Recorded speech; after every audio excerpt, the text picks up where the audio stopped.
All right, we are at the 12 o'clock mark, and I know that we've got some more people joining, but to, do the intro and start, I think is a good idea. That way we're not, we're utilizing our full time. So I'm going to close out of the chat, and Ode, you can monitor it from there. But hi, everybody, welcome. We're excited to have you all here. Lake Champlain Sea Grant is a partnership between the University of Vermont and SUNY Plattsburgh.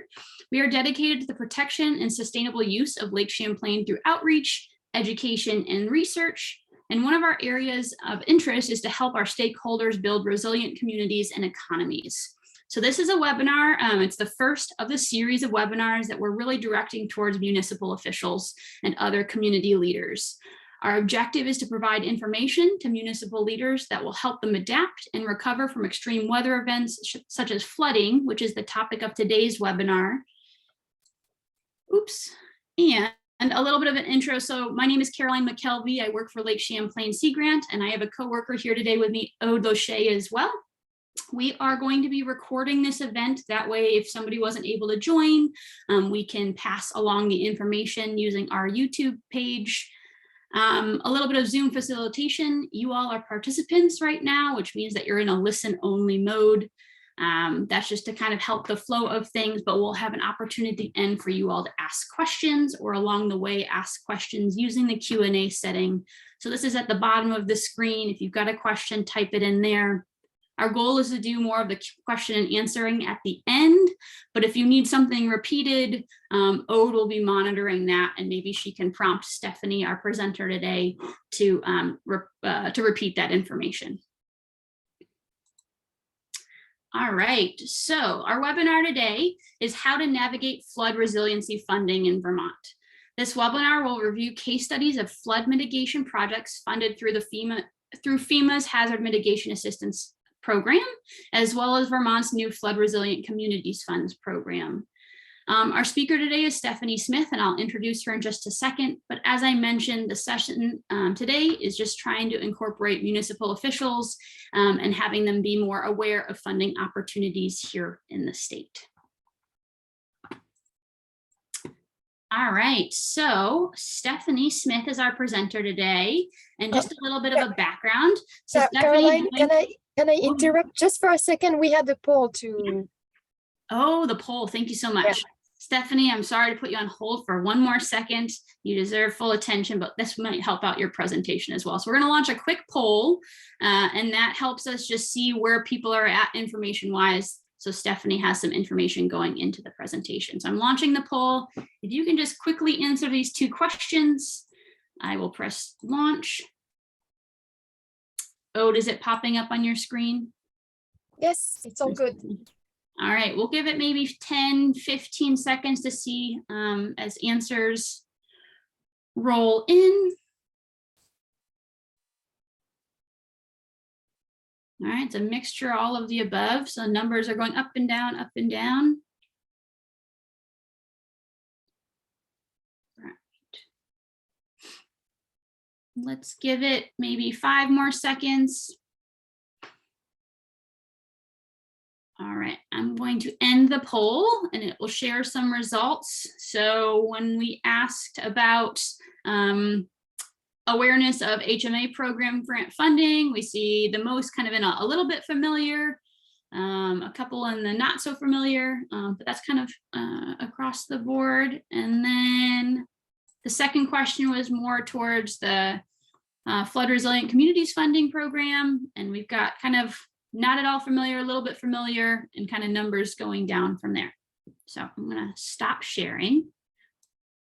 And now I get to introduce Stephanie. I apologize, Stephanie. But Stephanie's joining us from the Recovery and Mitigation section of VEAM as the Hazard Mitigation Planner. She started in June 2016 and became the State Hazard Mitigation Officer in February 2020. Stephanie manages the Hazard Mitigation team, including the management of FEMA's Hazard Mitigation Assistance Grants Program and the Flood Resilient Communities Fund, as well as the coordination of state hazard mitigation plan development and implementation. She holds a master's in urban planning and policy from the University of Illinois at Chicago. And without further ado, Stephanie, I would love to stop sharing my screen so that we get to hear about your presentation on things. And let me share my screen. First, thank you, Caroline. Thank you, Ode, and thank you to the Sea Grant program for hosting this today. I'm really happy to be here with you guys this afternoon. Can you see that? It's not showing my box around the screen. Nope, it looks great. Okay, perfect. And now I lost the chat, so you guys are going to be catching anything if questions come in. Yes, I will. Great, thank you. So welcome everybody. I'm sorry I'm looking away from you because I'm looking at my massive screen next to me here that I have to back up from a little bit. So it's good to see some familiar faces on here and also some new folks. For those who've heard me talk before, there might be a little bit of repeat in here, but I want to at least lay some groundwork to make sure we're all on the same page. So bear with me through that if you've heard me speak before. But thank you guys for having me today. I'm really excited to talk to you about this. And I love my job. I have a fantastic job. I get really excited about this and I talk really fast. So if you miss anything, put it in the chat and I'm going to try to rein myself in a little bit so I don't go through this too quickly. So I like to start with this slide. This is the Vermont Stronger is our state hazard mitigation plan. So we update that plan every 5 years. This was the 2018 version most recently. And we're looking at all hazards across Vermont, all natural hazards that impact the state within that planning process. The most significant of which are flood related. So the focus is really heavily on flooding. And from a grants perspective, the majority of the work that we're funding is in the flooding category. But before I dive in too much, I want to make sure that when we talk about flooding, I know we're all on the same page. There's a couple of caveats in the different types of flooding that we experience in Vermont. So in the state hazard mitigation plan, our top 2 hazards are identified as inundation flooding and erosion flooding. And those are 2 different things. So I want to make sure we have that base knowledge before we dive in too far. So when we talk about inundation flooding, that's typically how FEMA is talking about flooding. So that's water that goes up and water that goes back down. So we have the FEMA mapped floodway, which is a more narrow space where the river wants to be. And then the special flood hazard area, which is that broader area where the river is accessing its floodplain. So that's the area where if you buy a home, you're required to have national flood insurance policy to protect that home. If you have a mortgage, that's the special flood hazard area as FEMA defines it. So again, that's inundation, water going up and water going back down. So like this picture, water elevated. But there's another type of flooding that's actually more prevalent in Vermont, more of a concern given our mountainous environment, which is erosion. So the Agency of Natural Resources has a mapped river corridor layer that speaks to the meander belt of the river, which is, if you see this picture on the bottom, showing you that rivers change over time, rivers move. They don't live just in this one narrow area. So what's the full space that the river wants to be within? That's the meander belt. And that's what the Agency of Natural Resources has mapped as our river corridor. So that's typically broader than the inundation zone, just water going up and down, but it's the space that the river wants to move within. So where the water in a flood event could come really quickly and erode a bank out within that meander zone. And if there wasn't a house there, that wouldn't be a problem because the rivers move over time. That's a natural occurrence. So it's really, the issue is when our infrastructure gets in the way. If we didn't have a house there, it wouldn't be flooding. It would just be the river moving within its meander belt. So I just want to draw that distinction quickly because it comes back into play when I talk about the eligibility in the grant program and understanding the difference between what's eligible for FEMA funding, which is more projects in that special flood hazard area, and then the Flood Resilient Communities Fund, which is our state program that allows us to do more a broader range of flood work within that larger meander belt. So again, this is what erosion looks like. It's not just water going up and down, it's water cutting out a road or cutting out a bank because it's moving quickly around corners and around mountains. We don't live in a flat environment where it just goes up and down. So I want to start with a couple of examples for you guys. So I want to help give you some ideas of the work that we've done in other communities before I talk about the more nitty-gritty funding, how we pay for things, what exactly is eligible, just to get you started to thinking about what sort of things you might be able to do within your community. So one town where we've done a pretty significant amount of work is the town of Northfield. So there's two large project types we've done here. by the numbers, property buyouts are the thing we've done the most since Tropical Storm Irene. We've done about 150 across the state. 18 or 19 of those were in the town of Northfield. So if you look at this, where it says Dog River Park here, this large chunk of green, and along the sides here and across the street, these were all homes that were, the majority of these at least, were homes that were damaged during Tropical Storm Irene. So a lot of the time when we're thinking about flood mitigation, it's because something went wrong, something flooded, and now we realize, oh wait, maybe this house isn't in the best place. What do we do about that? So the intent of mitigation is really trying to get us out of that cycle, trying to get us thinking a little more forward about how can we reduce risk before something bad happens. But often when there is interest in a community in doing this type of work, it's because something went wrong. So in the case of Northfield, there was pretty significant flooding during Irene, and we were able to purchase a significant number of properties. And the distinction I drew earlier of the floodway, which is where the river really wants to be, versus the floodplain, the majority of this area is directly in the floodway. So this is the highest risk type of flooding that we have in the state.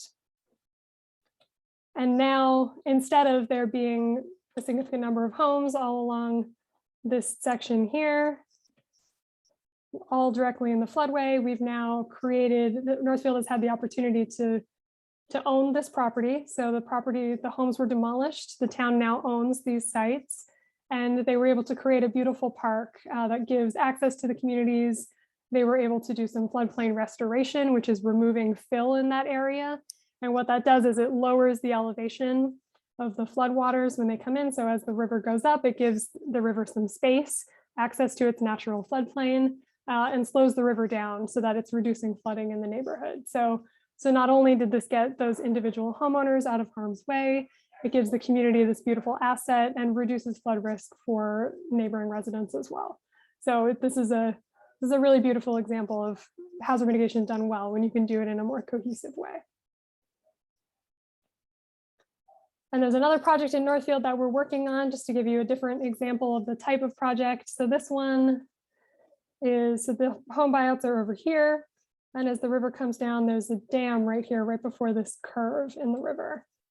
And where there are curves in the river, that's often where we run into issues when water is flooded and it's moving really quickly. So there's this pretty significant dam here. It's very old. It's been breached a couple of times. You can see how the height used to be up here and now it's a little bit lower. And then there's just all of this concrete on the sides. And we're going to take all of that out. So all of the concrete's going to come out. It's bedrock on the wall over here, but we're going to give the river a little more floodplain access on the other side. So again, it's taking that impediment. It's reducing flood risk within the community by allowing the river to have a little more space and slow it down. And there's also significant other benefits to this type of project. This is a pretty significant block for fish passage in this area, where removing this dam is going to open up significant mileage for fish passage. So it's a good thing for the environment, for the fish, for flood reduction, all around a positive project. Another project type that I want to talk about, we've done a couple of these, is in Brattleboro, which is floodplain restoration. So I talked about that a little bit in Northfield, but this is an example where we have the Whetstone Brook coming through all the way through Brattleboro, and then emptying into the Connecticut, which is what you see over here. And in downtown Brattleboro, there isn't a lot of space to give the river more space because the river is very tight. There's buildings there, there are roads there. There's not necessarily too much we can do in that area, but we can take a couple of pretty significant sites like Melrose Terrace up here and this 250 Burge, and do restoration projects that take out fill that has been added over time, give the river back the space and the access to its floodplain, and we slow the river down before it gets into downtown Brattleboro. So there's a couple of curves in the river right where these properties are, where now the river can have access to this entire area, slow it down before it gets downtown, and hopefully reducing flooding in downtown Brattleboro. So the one up here on the left, this is the Melrose Terrace. This was actually from Brattleboro Housing Authority owned these black structures, and then their main office is in this building here.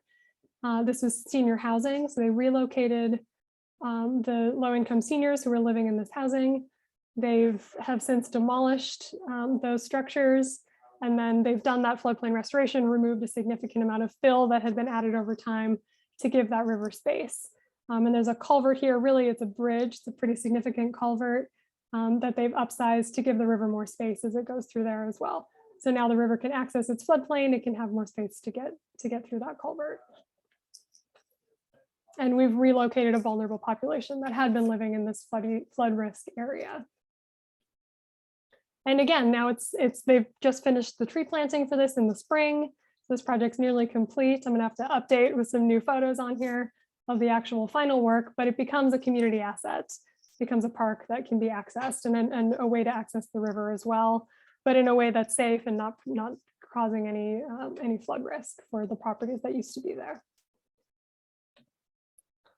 And this is the second one. This is the 250 Birds. It's a pretty significant, pretty large site, and at a couple of curves in the river here. So again, giving the river access to the floodplain again, also there's a parking area here where there will be trails. It'll be a pretty significant community asset. It's another example of that, serving a lot of different functions, but ultimately reducing flooding in downtown Brattleboro. Another town where we've done a lot of work is Brandon. So these are photos from Newton Road. They've had a couple of examples where this was an ice jam where the ice flew all the way down the road and thankfully ended up not actually hurting anything, which is a bit of a surprise. Just went up over the road and then they pushed it off and it melted. So thankfully there wasn't too much damage here, but the road is flooded quite a few times. There's a bunch of houses along it. And what we've been able to do is so far 5 property buyouts that are complete. And we have about another 5 that are in process. So the hope, I think, from the town is that because this road continues down here and there's another road up here, if we could buy all of these properties, we could close this road. And the road has had significant damages in the past. So every time there's a significant rain event, the town has to go in and fix it. And we'd be able to get rid of that entire concern if we were able to buy out all of the properties. Our new Flood Resilient Communities Fund, when I get to talking about the specific programs at the end, is allowing us to buy some of these properties that we weren't able to purchase with FEMA funding. So now that we have this other source, we're able to make some of those purchases because some of them are not in that inundation, that special flood hazard area zone. So we weren't able to use FEMA funding, but now we can still buy them and still help contribute to that full mitigation of the entire road. And also allow for access to the river. So probably some trails again in here and some access to the river for fishing and other recreation. There's another pretty significant project that we did in Brandon. So this is an overflow culvert. This is the downtown up here, which was very heavily flooded during Tropical Storm Irene. And the river, I don't have a good picture of where the river, well, here's where it's coming from down here. And then it goes around downtown over here, if you can see my little cursor. And so this culvert, most of the time, almost all of the time, is dry. But when the river is really high like this, the river can jump, instead of going all the way around like it normally would, it has some space to go underneath the downtown. So instead of jumping up onto Main Street and flooding all of the downtown, it can access this extra space, give the river 2 options, so it can go around and through the culvert at the same time. And it's been really successful. Every time there's a significant flooding event down there, Dave sends me a picture. So he's the town manager, so I know that it's working. It's reducing flood risk in this community. This is Jeffersonville. So this is really a photo of inundation flooding, water going up from April of 2012. And this is a community where I'll talk about project funding for project scoping towards the end, but there was a really cool study that we did in this community that I want to highlight for you guys as something that might make sense in your community, which was essentially a flood study to look at. They hired an engineering firm to look at a bunch of different things across the entire community. So looking at, if we upsize this one culvert, how much flood reduction would we see in downtown? If we moved this road slightly so that it's less in risk, what flood reduction would we see? So everything tied back to all of these different projects that they could do and what flood reduction they would see in the village. So they could look at that and help prioritize which projects made the most sense. So one of the highest priority projects that came out of that was this trail bridge. So if you see up here, this is the original trail bridge, which is pretty undersized. And there's stone here, the abutments that are pushing into the river. So we were able to tear that down, replace it with this significantly larger span, and then also do floodplain restoration. So remove fill along the river here. So now the river has access to its floodplain in an event. It's not going to get stuck under this bridge and then flood all around. It can access its floodplain and stay under the bridge. And that's been successful a few times as well. So that's just one of the projects that came out of that study in Jeffersonville, but they were able to use that to then strategically look at different areas in their community where they might be able to do flood reduction. Okay, so that's the case studies, just to give you some ideas, starting to think about what you might be able to do in your community. So how are we paying for this? Well, we have a couple of options. We actually, right now, we have a lot of options. We have close to 37 million available right now for hazard mitigation in the state. This is more money than we've had since Tropical Storm Irene. It might actually be a little bit more than we had following Tropical Storm Irene. And it's across a couple of different programs. So I'm going to go through each of them, give you a sense of what, from a high level, what you might consider applying for under each of the programs. But I really want to stress that you don't necessarily need to know which program a project falls under. If you have a project and you want to reach out and just say, hey, we think this might be a thing we could do in downtown in our community, we'll help you, we'll lead you through the process to figuring out what program it makes the most sense to apply under. So you don't have to memorize this, there's no quiz at the end, but just to give you a sense of the type of things that we can fund under each of the programs. So the first one I'll talk about is a FEMA program. So it's the Building Resilient Infrastructure and Communities program. This is relatively new. If people are familiar with the old pre-disaster mitigation program, this program replaced that program. So this is the third year of it, but it's FEMA's large annual competitive grant program to do mitigation across the country. So it happens every year. The timing is about the same every year, so you can pretty well anticipate that it will be similar again next year. This year, we have a $2 million set aside for Vermont projects. So I said the program's nationally competitive, but they give each state a certain amount that they can spend before they get to competitive projects. So we have 2 million that we can spend this year. Anything over that could be submitted to that national competitive pot. But 2 million is twice as much as we had last year. And the year before that, I think we had 600,000. So the amount has been going up in our set asides. This is money specifically for Vermont communities. The state deadline for this program is December 9th. So I say state deadline because if you open the notice of funding for this program, it will say the end of January. But the applications need to be submitted to the state. We need to review them, make sure everything looks good, ask any questions. Our project review committee will meet and decide which projects to send to FEMA for review. But anything we submit under that 2 million, as long as it's eligible, will be approved by FEMA for funding. So December 9th is the date there. And any segments of government are eligible. So state agencies, regional planning commissions count as quasi-governmental, and municipalities are eligible for this funding as well. All right, so what type of projects can you do with BRIC? So the thing I want to push the most is the project scoping, because this is the pot where we can, other than the other FEMA pot, it's a little bit trickier, but in this pot, we can really do a lot of scoping projects.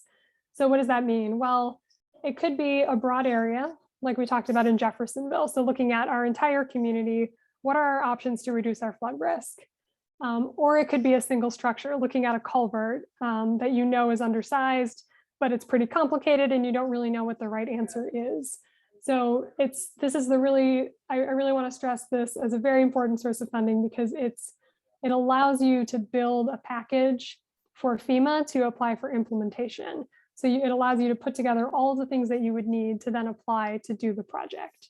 So typically we're doing an alternatives analysis. So looking at what your different options are for either a neighborhood or again, that single bridge or culvert structure, developing designs, a budget, a scope, and a timeline for that preferred alternative. The other piece that this allows you to include is what's called a benefit cost analysis.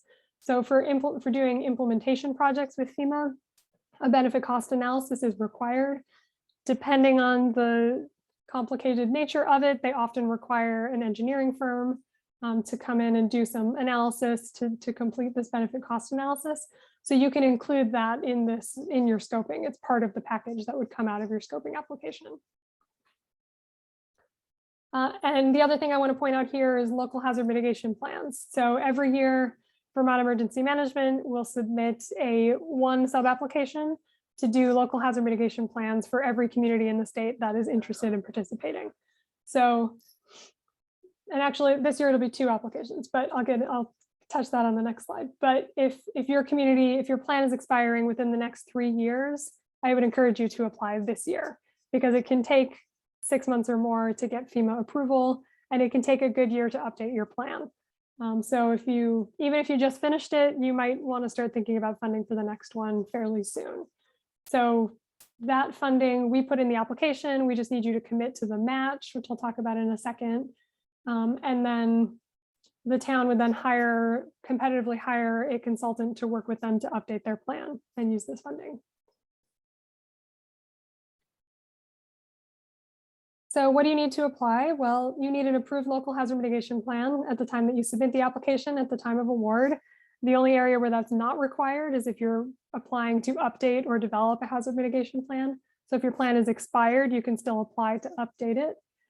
The standard is 75% federal funding with 25% local match for these projects. There is a 90% cost share for certain communities. So if your population is under 3,000, then we can show FEMA that you have some sort of economic disadvantage. There's a couple of ways we can show that. So if you think you might qualify for that, let me know and we can help you figure that out. And then for the scoping projects, there's a 5% management cost, which allows you to count your time and get reimbursed for your time to manage the award. And there's no match on that piece. That's 100% funding.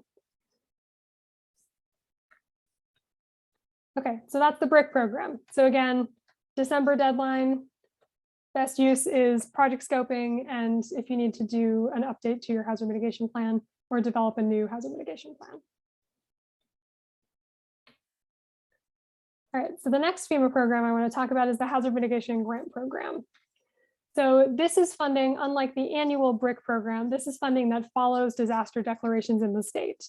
So it's a little less predictable how often that occurs, and the amounts can vary pretty significantly. We tend to have a round open most of the time. So every year or two, we tend to have a declared disaster in the state that gives us access to some of this funding.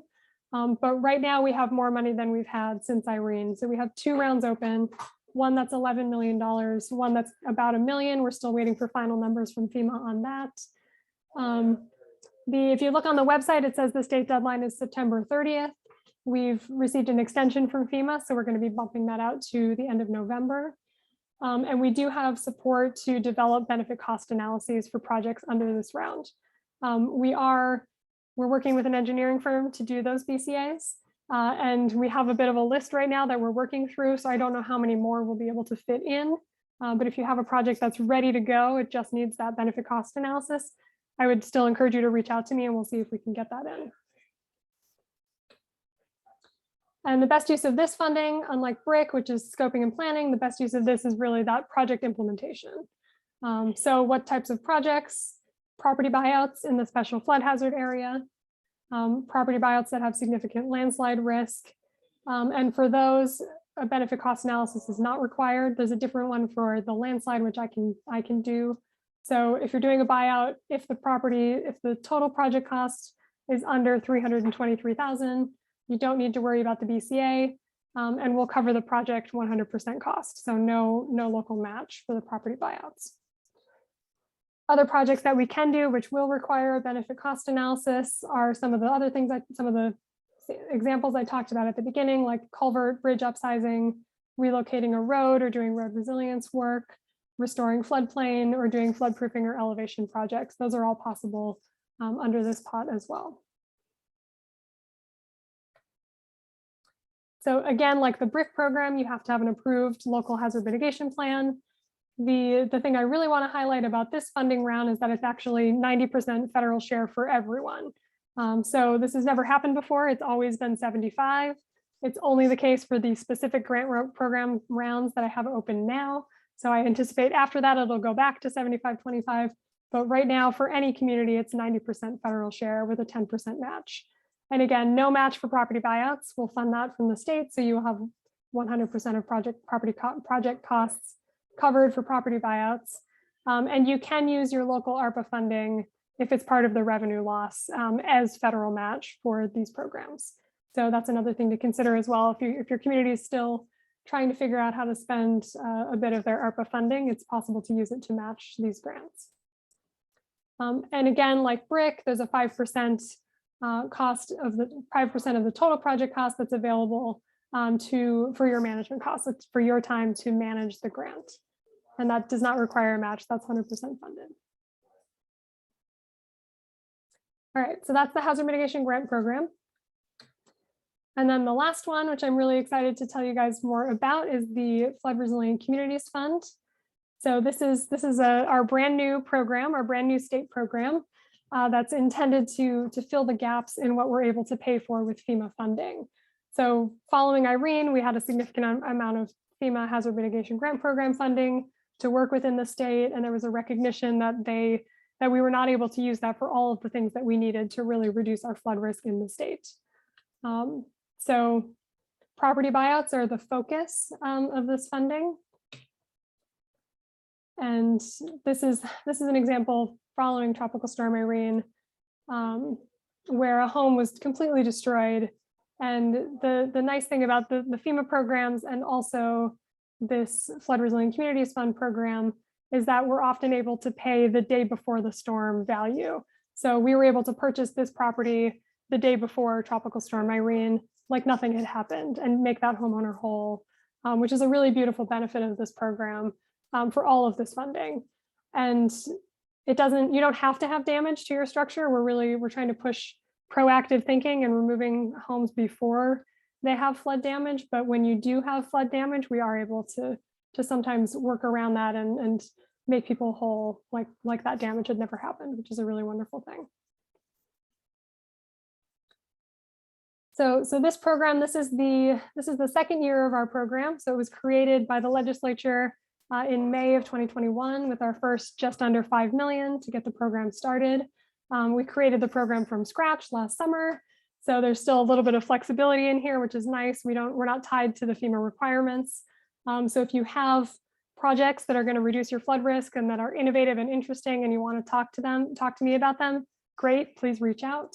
We haven't necessarily thought of everything that you might want to do, but that doesn't mean it's not eligible under this pot. So that first almost 5 million, we had 2 funding rounds last year. We allocated that money. And then the legislature this year gave us an additional almost 15 million. So we have 2 funding rounds open now. So the first will be the end of October, which is coming up fairly quickly, and then another one in March. But I will say the application form for this, and they're up on our website, the form is intended to be an intake form. So you don't necessarily need to have everything solved by the time you apply. You can fill out that intake form and we can work with you on getting your project finalized so that you can get it funded. So it shouldn't be a huge lift to get the application in if you know what you want to do. But again, for any of these, please reach out and we can help you develop an application. We also have an $8 million general fund allocation to provide match for FEMA property buyouts. We may be expanding that to some other projects as well, but we're still determining the use of that funding. So for now, property buyouts are funded 100%, and we'll keep you guys posted as we finalize how the rest of that match will be used. So what's eligible here? This is one of our projects that we included in our first round, which is a landslide buyout in Rockingham. So that's the photo, the pretty dramatic photo here of a slide that in a rain event last July just completely the bank of the river just completely disappeared. So we're going to be purchasing this house and getting them out of harm's way. So flood vulnerable structure buyout projects, that's definitely the priority of this program. I mentioned that with FEMA, we can do buyouts in the special flood hazard area, which is that inundation zone. With this program, we're not limited to that. So we're allowed to expand that a bit and do projects outside of that area as long as they have flood risk. So if we can show that there is flood risk, we can do the property buyouts. The other main focus of this funding is really those natural resources projects that that improve floodplain access, give the river more space. And I should also say the other gap that we're filling with this funding that we can't do with FEMA funding is purchasing vacant parcels. So if there's something that, if developed and potentially could be developed, maybe it's in a village and it's in a flood-prone area, and we want to prevent it from being developed, we can purchase vacant parcels as well, or a conservation easement for a vacant parcel, just to make sure that we don't create any future issues.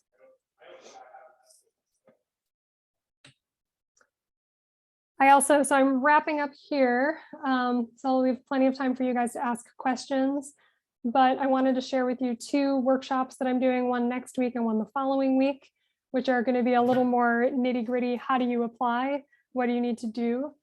So one is for the Flood Resilient Communities Fund next Wednesday. And Caroline has told me she will send out the link, so you'll be able to click on it here in the presentation, or she's going to send out my presentation, so you'll be able to click on it here to join. And then there's one the following week for the BRIC program. So talking about how do you apply for the Building Resilient Infrastructure and Communities program, a little more in the weeds and with plenty of time to answer questions there as well. Awesome. Wow, thank you so much. Yeah, thank you so much, Stephanie. I think there was a lot of information there, and even, you know, I'm new to this to a certain degree too, especially what funding is available for certain towns or all towns, or federal funding or state funding. So that's great that there's more than one. You know, you talked about 3 programs in particular.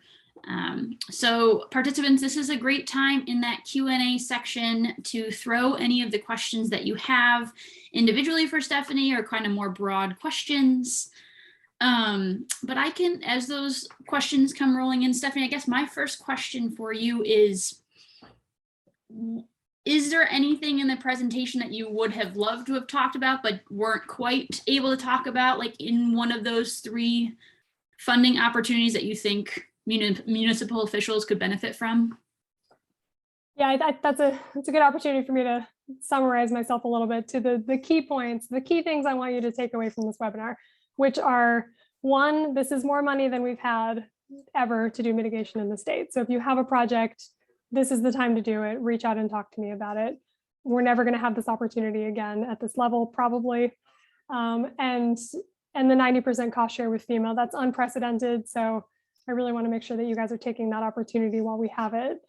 The other main point I want to make sure you take away from this is that, I think I said this a little bit, but you don't necessarily need to know exactly which program makes the most sense. You can reach out if you just have an idea about something you want to do in your community, and we're more than happy to help you through that process. So I've never received a hazard mitigation grant program application just on my desk. Here it is, final, without having gone through the process with the town. So we're very in the weeds with you, holding your hand through the entire process. So don't be shy if you have a project and you want to reach out and ask questions, and we'll help you put it together.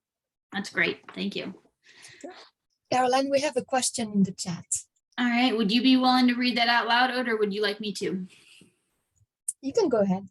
All right. Let me pop up the chat then so I can see it. All right. So we've got a question from Rita that's saying, are there non-BCA infrastructure programs, and how do you handle super high construction costs with low previous damages and may not meet BCA, but clearly is a significant mitigation for the community? So Stephanie, that's a longer question, and I was just kind of reading on the fly. It's in the chat if you want to see that yourself too. Yeah, I see it. Thanks, Caroline. Thanks, Rita. So yeah, I think the benefit cost analysis for a lot of larger infrastructure projects can really be the thing that makes or breaks a project, and our ability to pay for it with FEMA funding.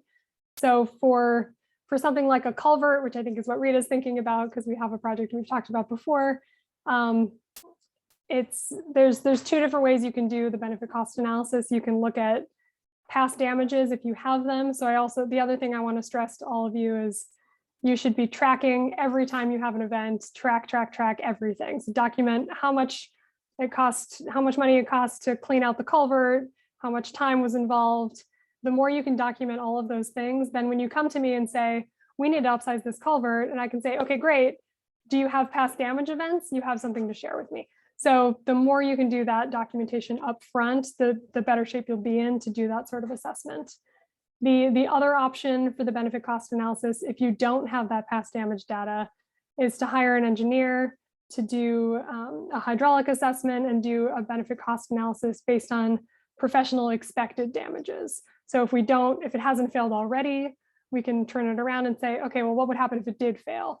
Or what would happen if it's a bridge or some sort of structure like that? So you can do it differently.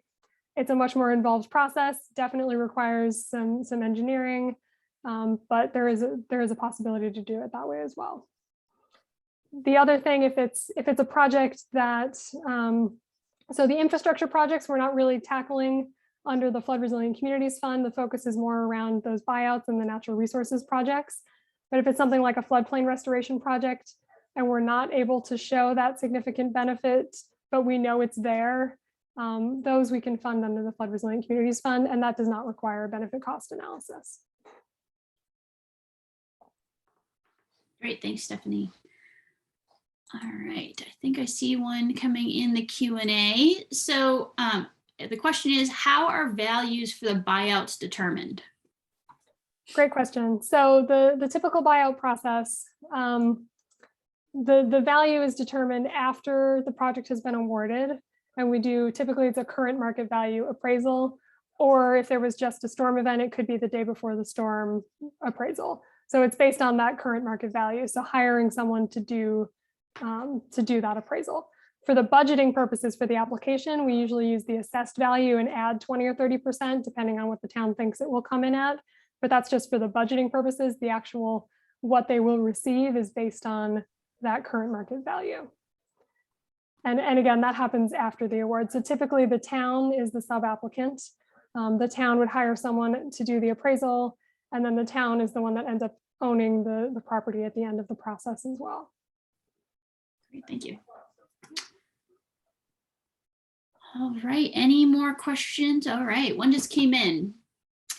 From Ben. It's a general comment. There may never be a better time for Vermont communities to tackle hazard mitigation projects. Because of the confluence of the state's climate action plan and COVID-19 ARPA funding, this is truly a quote unquote golden age with lots of funding available and higher cost shares available than ever before. So I think just kind of reiterating Stephanie's excitement for towns and what options are available to them.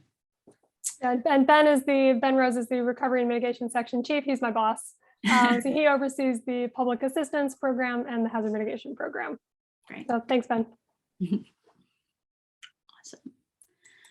All right. Any more questions that people want to type in that Q&A section or the chat box? Or Ode, is there a question that you have for Stephanie? Not putting you on the spot either, just giving you the opportunity. Not at this point. All right. Well, I think with that, Stephanie, maybe since you've provided your email of sorts, that if people do have questions, maybe we can offer the opportunity for them to email you with questions either pertaining to this presentation or more in-depth questions. You've got those 2 great workshops coming up, and participants, my goal is that when we end the presentation here, it'll take me a little bit of time to kind of edit down the presentation via YouTube, and I'll send out the link to not only the presentation, but also include some information about Stephanie's upcoming work. Our job at Sea Grant, or our hope at Lake Champlain Sea Grant, is not necessarily be the ones presenting, but to bring partners together and then share that information with all of you. So we're happy to share Stephanie's future presentations and what's around the corner to help you all get the information that you hopefully need.